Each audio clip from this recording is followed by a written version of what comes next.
La mariée millionnaire méprisait la famille simple du marié, jusqu'à ce qu'ils apparaissent au mariage. Et, avant de commencer, commentez d'où vous regardez. Et n'oubliez pas de vous abonner à la chaîne et d'activer la cloche pour d'autres histoires comme celle-ci.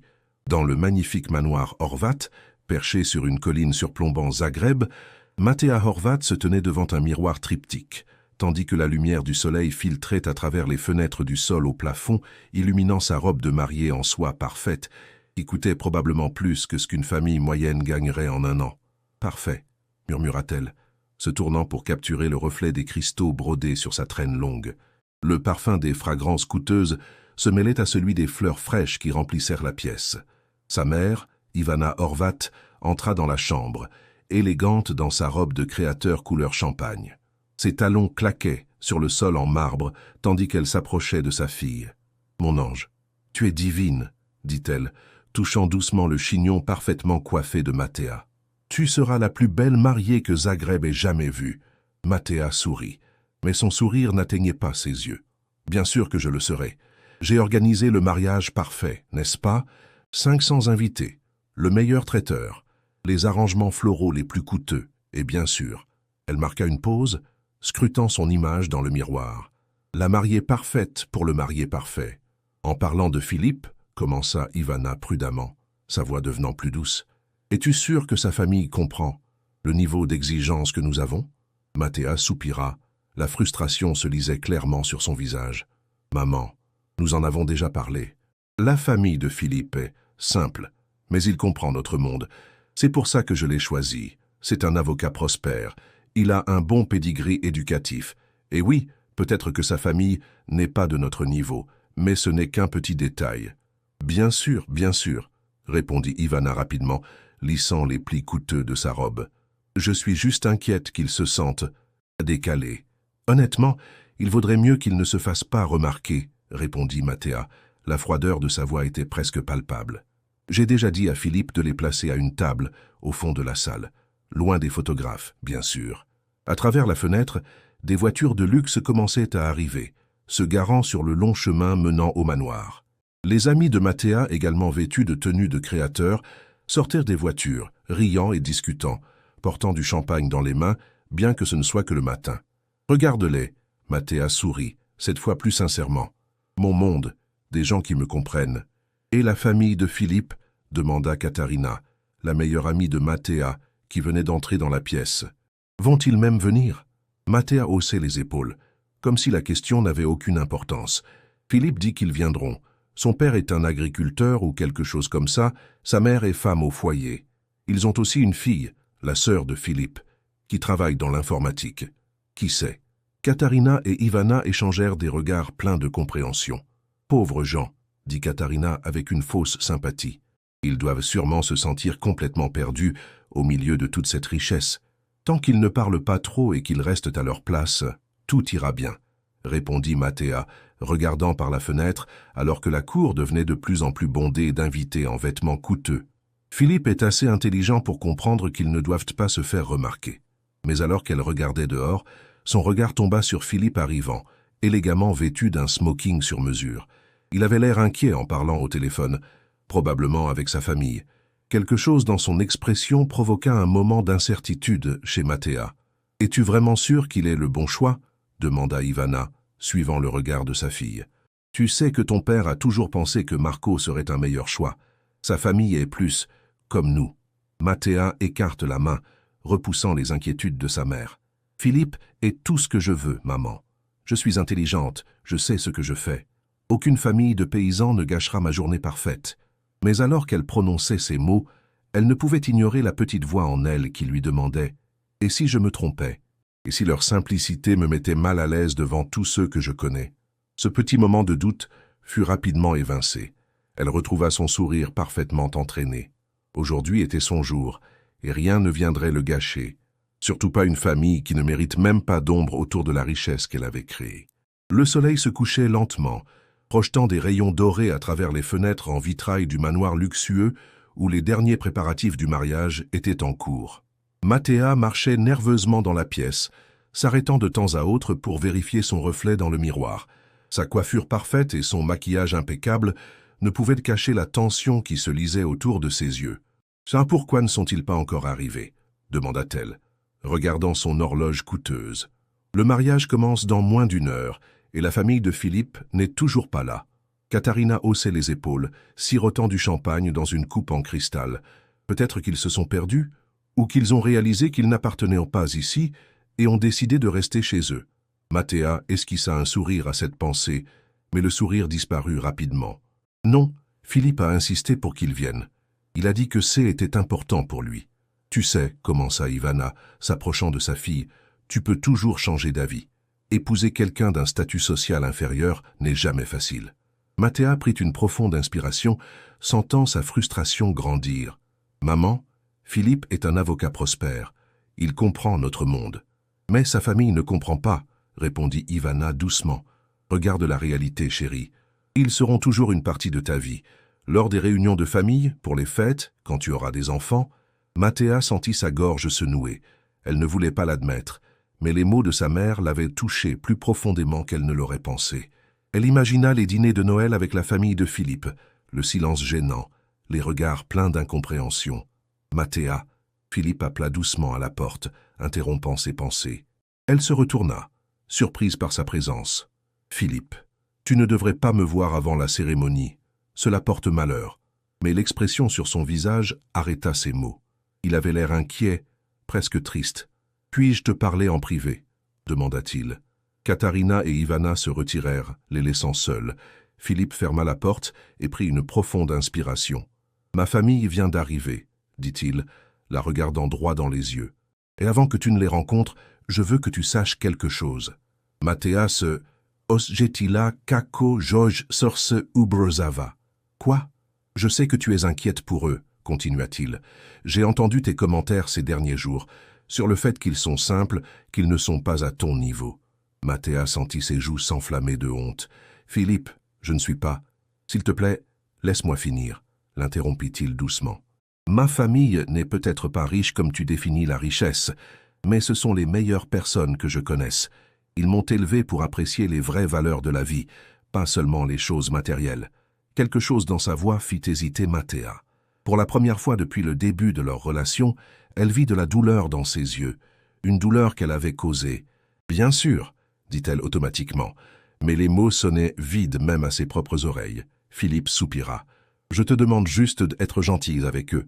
C'est tout ce que je demande. » Lorsqu'il s'en alla, Mathéa sentit la culpabilité et l'irritation se mêler dans sa poitrine.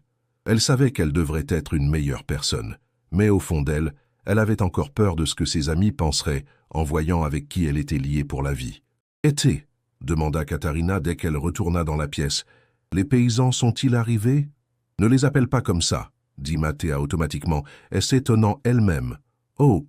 Katharina leva un sourcil. « On dirait que Philippe te transforme avec succès. » Mathéa se tourna vers la fenêtre, observant les invités en tenue élégante entrer dans le jardin.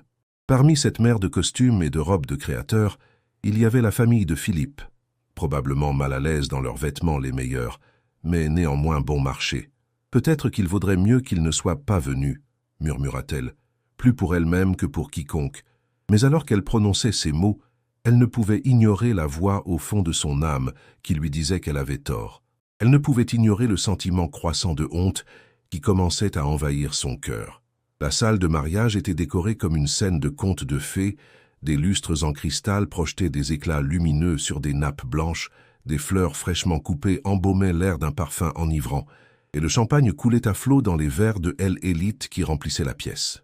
Mathéa se tenait près de l'entrée, accueillant les invités avec un sourire préparé qui n'atteignait pas ses yeux, tout en regardant nerveusement par-dessus son épaule, attendant un moment qu'elle espérait et redoutait en même temps. « Sont-ils déjà arrivés ?» murmura-t-elle à Philippe, qui se tenait à ses côtés, parfaitement élégant dans son smoking. « Mes parents et ma sœur sont dans le hall, » répondit-il doucement. « Et ils parlent avec mon oncle Josip. » Mathéa avala une boule, sentant sa gorge se serrer. « Sont-ils correctement habillés ?»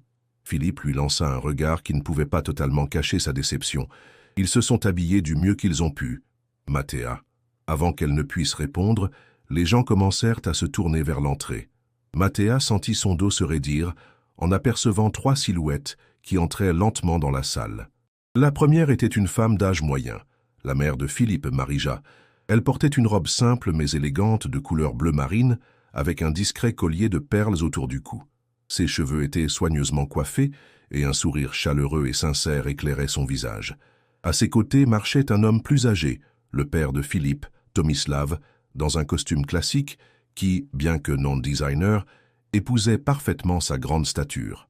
Derrière eux marchait une jeune femme, la sœur de Philippe, Anna, dans une simple robe rouge, les cheveux rassemblés en un chignon simple mais élégant. Mathéa était surprise. Elle s'attendait à des vêtements de mauvais goût, un comportement maladroit, des signes évidents qu'ils ne faisaient pas partie de cet endroit. Au lieu de cela, elle vit des gens qui, bien que vêtus plus simplement que la plupart des invités, irradiaient la dignité et l'élégance naturelle qu'elle n'attendait pas. « Allons les saluer », dit Philippe, lui prenant doucement la main. Alors qu'il s'approchait, Mathéa pouvait entendre des chuchotements et des rires étouffés de certaines de ses amies qui se tenaient à proximité. Elle sentit ses joues s'enflammer de honte, non pas à cause de la famille de Philippe, mais à cause du comportement de ses propres amis. Maman, papa, Anna salua Philippe avec chaleur dans la voix. Marija l'enlaça sans hésitation, chaleureusement et sincèrement. « Enfin, nous rencontrons la fille qui a volé le cœur de notre fils. Tu es magnifique, ma chérie. » Tomislav lui tendit la main avec une poignée ferme mais amicale. « Enchanté de te rencontrer, Mathéa. Philippe nous a tant parlé de toi. » Anna lui sourit, un sourire sincère qui surprit Mathéa par sa chaleur. « Ta robe est magnifique. Philippe a toujours dit que tu as un excellent goût. » Mathéa sentit quelque chose se resserrer dans sa poitrine, un sentiment qu'elle ne pouvait pas identifier immédiatement. Ces gens, qu'elle avait si facilement rejetés comme indignes, la traitaient avec une gentillesse et un respect qu'elle ne méritait pas. « Merci », réussit-elle à dire, sa voix étant plus faible qu'elle ne l'avait prévu. « Je suis heureuse que vous soyez venus. » Quelques instants plus tard, la mère de Mathéa, Ivana, s'approcha d'eux, parfaitement maquillée, avec un verre de champagne à la main. Son regard évalua rapidement la famille de Philippe, sans essayer de cacher sa déception. « Eh bien, dit-elle, avec un mépris à peine dissimulé dans la voix, nous rencontrons enfin la famille qui a élevé un avocat si accompli. Quelle surprise !» Mathéa sentit son visage se tendre d'inconfort, mais avant qu'elle n'ait le temps de réagir, Marija répondit avec une calme qui était presque palpable. « Je vous remercie pour le compliment, » dit-elle avec un léger sourire. « Philippe est notre fierté. Nous avons toujours appris qu'une personne ne se mesure pas à ce qu'elle possède, mais à ce qu'elle donne aux autres. » Ivana avait l'air déconcertée, peu habituée à ce que quelqu'un lui réponde ainsi. Mathéa sentit en elle quelque chose changer, une petite fissure dans le mur de préjugés qu'elle avait si soigneusement construit. « Excuse-moi un instant, » dit-elle à Philippe, ressentant soudain le besoin de s'éloigner, de clarifier ses pensées. Alors qu'elle s'éloignait vers la terrasse, elle pouvait entendre le rire étouffé de Katharina et les mots « Tu vois comment ils sont habillés ?» comme s'ils étaient venus à une fête de village. Mais cette fois, ces mots ne provoquèrent pas un sourire sur le visage de Mathéa. Au lieu de cela, elle ressentit quelque chose qu'elle n'avait pas ressenti depuis longtemps, de la honte pour son propre comportement. La soirée se poursuivait dans la salle somptueuse. La musique se mêlant au murmure des conversations, et les lumières étaient tamisées, créant atmosphère intime. Mathéa, assise à la table principale, jetait de temps en temps des regards vers la table où se trouvait la famille de Philippe. Quelque chose la troublait. Malgré leurs vêtements simples, ils semblaient détendus, presque comme s'ils étaient habitués à ce genre d'environnement. « Il est temps de porter un toast », annonça le maître de cérémonie, un homme élégamment vêtu avec un micro. « Nous allons d'abord entendre M. Tomislav Kovačević, le père de Philippe. » Le cœur de Mathéa fit un bond. Elle ne s'attendait pas à ce que le père de Philippe fasse un discours. Que pourrait bien dire un homme simple devant un tel rassemblement? Tomislav se leva, éclaircit sa voix et prit le micro. Il dégageait une confiance en soi qui surprit Mathéa. « Merci à tous d'être venus partager ce jour spécial avec nos familles, » commença-t-il, sa voix profonde et claire, sans la moindre trace d'insécurité qu'elle avait anticipée. « En tant que père, j'ai toujours appris à Philippe à apprécier deux choses dans la vie, les vraies valeurs et les vraies personnes. » Il marqua une pause, puis continua avec un sourire chaleureux. « Lorsque Philippe m'a dit qu'il allait épouser une femme de cette illustre famille, je n'ai pas été surpris. Il a toujours su reconnaître la qualité. » Plusieurs invités échangèrent des regards perplexes, et Mathéa sentit son cœur se serrer. Il y avait quelque chose dans la façon dont il parlait, avec autorité, avec le calme de quelqu'un qui sait exactement sa place dans le monde.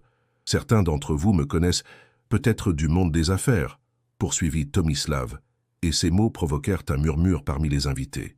Pour ceux qui ne le savent pas, je suis le fondateur de Kovačević Holding, l'un des plus grands groupes d'investissement d'Europe du Sud-Est. Mathéa retint son souffle. Elle regarda sa mère, dont les yeux étaient écarquillés, le visage blême d'incrédulité. Notre entreprise vient de conclure l'acquisition d'une chaîne hôtelière de luxe d'une valeur de plus d'1 milliard d'euros, poursuivit Tomislav calmement, comme s'il ne remarquait pas les réactions autour de lui. Mais ce n'est pas cela qui fait de moi un homme riche. Ce qui me rend véritablement riche, c'est ma famille. Il se tourna vers sa femme, Marija, ma belle femme, que beaucoup d'entre vous connaissent peut-être comme la présidente de la Fondation pour les enfants orphelins, qui a fait don de plus de 5 millions d'euros l'année dernière pour la construction d'un nouvel hôpital pour enfants. Mathéa se sentit tourner la tête. À travers un brouillard de confusion, elle vit Katharina et les autres amis qui s'étaient moqués plus tôt, maintenant regarder la famille de Philippe avec incrédulité.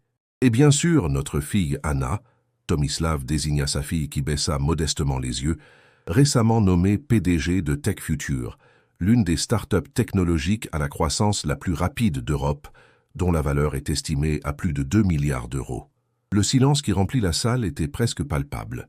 Mathéa sentit ses mains trembler alors qu'elle essayait de maintenir son sourire faussement joyeux. « Mais vous savez quoi ?» poursuivit Tomislav, sa voix devenant plus douce, plus intime. « Nous n'avons jamais cru que notre richesse nous définit. Nous avons élevé Philippe pour qu'il croie en la simplicité, en l'humilité, en l'évaluation des gens selon leur caractère et non selon le solde de leur compte en banque. Il la regarda et dans ses yeux, il y avait quelque chose qu'elle ne pouvait pas définir avec précision, peut-être de la déception, peut-être de la compassion. J'espérais qu'il ait trouvé quelqu'un qui partage ses valeurs. À ce moment-là, Philippe se leva. Son visage était un mélange de tristesse et de détermination. Il s'approcha du micro, le prenant doucement de son père. « Merci, papa », dit-il doucement. Il se tourna vers l'Assemblée, puis vers Mathéa. « Je pensais que nous partagions les mêmes valeurs, Mathéa. Mais au cours des dernières semaines, j'ai réalisé que ce que tu apprécies n'est que du brillant extérieur. » Mathéa sentit son cœur s'effondrer. Elle essaya de capter le regard de Philippe, mais il regardait déjà ailleurs. « J'ai entendu comment tu parlais de ma famille, » continua-t-il, sa voix douce mais suffisamment forte pour que tout le monde l'entende. « J'ai vu comment tu traitais les gens que tu considères comme inférieurs, et j'ai compris que je ne peux pas lier ma vie à quelqu'un qui mesure la valeur d'une personne à la taille de son portefeuille. » Le silence dans la salle devint insupportable. Mathéa sentit des larmes lui monter aux yeux.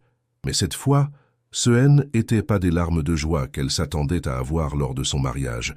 Ce furent des larmes de honte, des larmes de compréhension qu'elle avait perdu quelque chose d'inestimable à cause de sa propre superficialité. Le silence qui suivit les mots de Philippe était lourd comme du plomb. Mathéa se tenait là, sentant le sang quitter son visage. Des centaines de regards étaient rivés sur elle, certains pleins de compassion, d'autres de malice, et certains de pure curiosité. Sa journée parfaite était transformée en un cauchemar devant ses yeux. « Philippe, » murmura-t-elle, essayant de trouver sa voix, « nous pouvons en parler en privé, je t'en prie. » Mais Philippe secoua simplement la tête. « Je pense que nous avons assez parlé en privé, Mathéa. Il est temps de faire face à la vérité. » La mère de Mathéa, Ivana, se leva, essayant de sauver la situation. « Chers invités, il semble que nous ayons un petit malentendu. Je propose que nous fassions une courte pause et... » « Il n'y a pas besoin de pause, Madame Horvat, » interrompit Philippe calmement. « Je pense que tout le monde mérite d'entendre la vérité. Mathéa et moi ne nous marierons pas aujourd'hui. » Un soupir de surprise parcourut la salle. Mathéa sentit les larmes lui monter aux yeux, non pas à cause de la perte de Philippe, mais à cause de l'humiliation, de la honte qu'elle ressentait en voyant sa vie parfaitement planifiée se désagréger devant elle. « Tu ne peux pas penser ça, » dit-elle, s'approchant de lui. « Tout est prêt, tout le monde est là. Tu ne peux pas juste. »« Je peux, » répondit Philippe doucement, « et je dois. Car si tu apprends quelque chose aujourd'hui, Mathéa, j'espère que c'est que certaines choses ne peuvent pas être achetées. La dignité, le respect, l'amour sans condition. » La mère de Philippe, Marija, se leva et s'approcha de son fils, posant une main sur son épaule en geste de soutien. Son expression ne montrait ni malice ni triomphe, juste une tristesse silencieuse. « Merci à tous d'être venus », dit-elle aux invités. « Nous sommes désolés que la soirée se soit déroulée de cette manière. J'espère que vous comprenez que ce n'est pas une décision facile pour notre fils. » Tomislav se leva également. « Nous paierons tous les frais de cet événement. C'est le minimum que nous puissions faire. » Katarina, qui était restée silencieuse jusqu'à présent, se leva de sa place et s'approcha de Mattea. « Viens, dit-elle doucement, partons d'ici. » Mais Mattea secoua la tête. À ce moment-là, quelque chose se brisa en elle.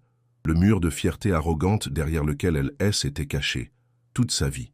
Elle avait regardé Philippe, puis ses parents, puis les invités qui la regardaient avec un mélange de choc et de compassion. « Non, avait-elle dit, sa voix tremblante mais claire.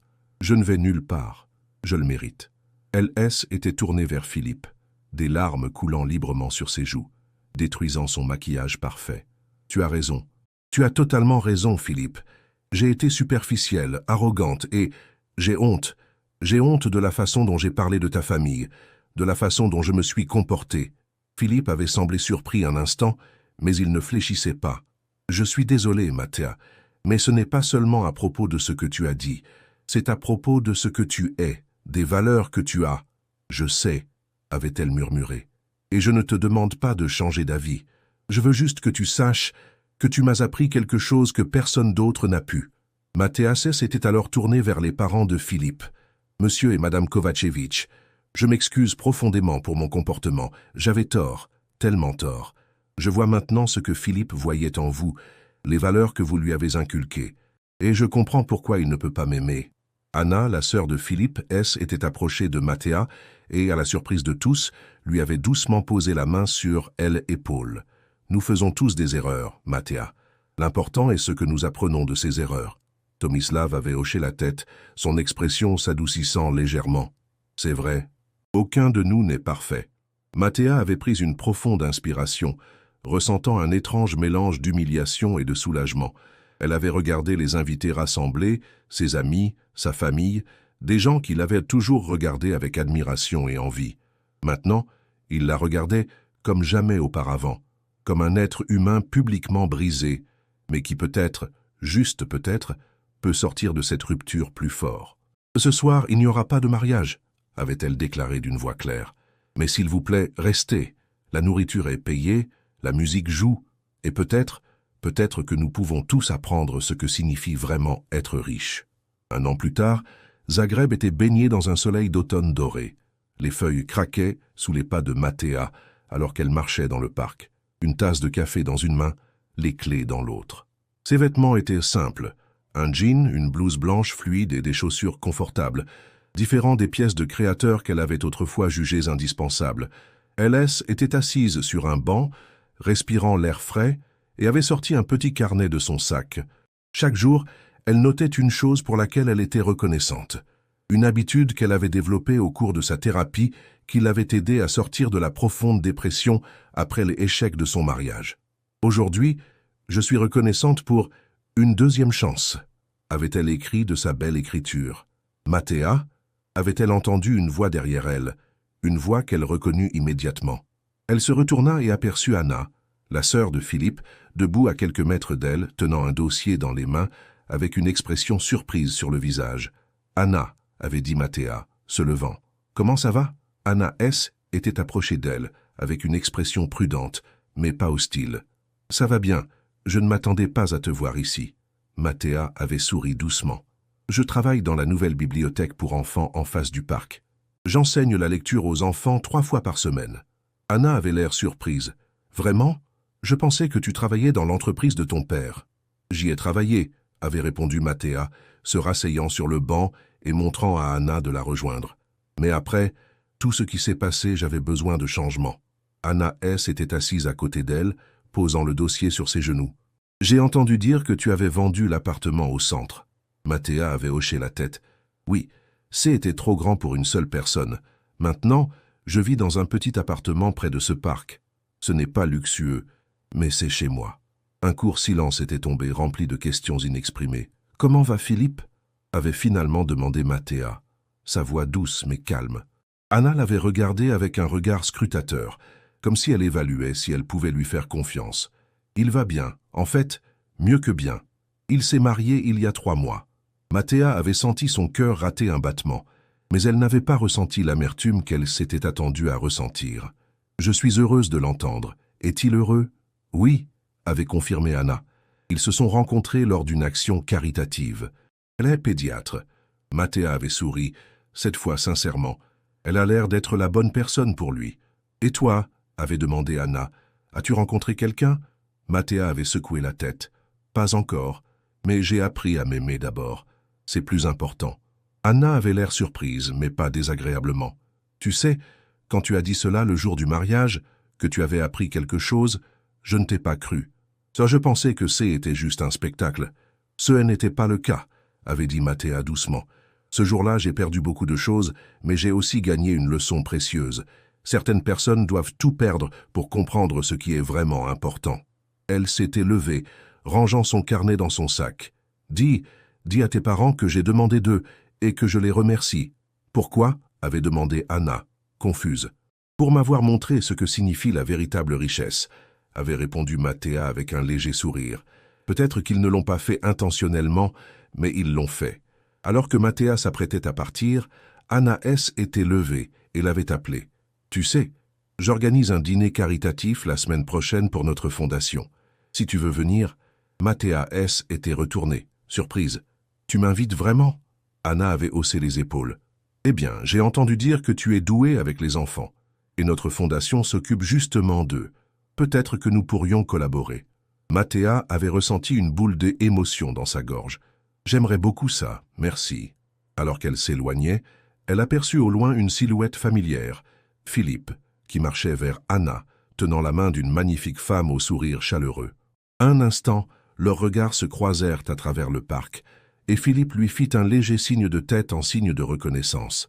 Mathéa lui rendit son salut, sans amertume, sans regret. « Merci, Philippe », murmura-t-elle en elle-même, alors qu'elle poursuivait son chemin. Car parfois, la plus grande richesse vient lorsque nous perdons ce que nous pensions être le plus important, juste pour découvrir ce qu'il est vraiment. Et parfois, le chemin le plus précieux n'est pas celui parsemé d'or et de pierres précieuses, mais celui parsemé de nos propres larmes, dont émerge une nouvelle version plus forte de nous-mêmes. Si cette histoire vous a touché, partagez-la avec d'autres qui pourraient apprendre de l'erreur de Mathéa. Abonnez-vous à notre chaîne pour plus d'histoires inspirantes qui révèlent de vraies valeurs de la vie. Laissez un commentaire sur le moment où vous avez vous-même compris ce qui est vraiment important dans la vie. Parfois, les leçons les plus importantes viennent des situations les plus inattendues. Ne manquez pas l'histoire suivante, qui pourrait changer votre vision du monde.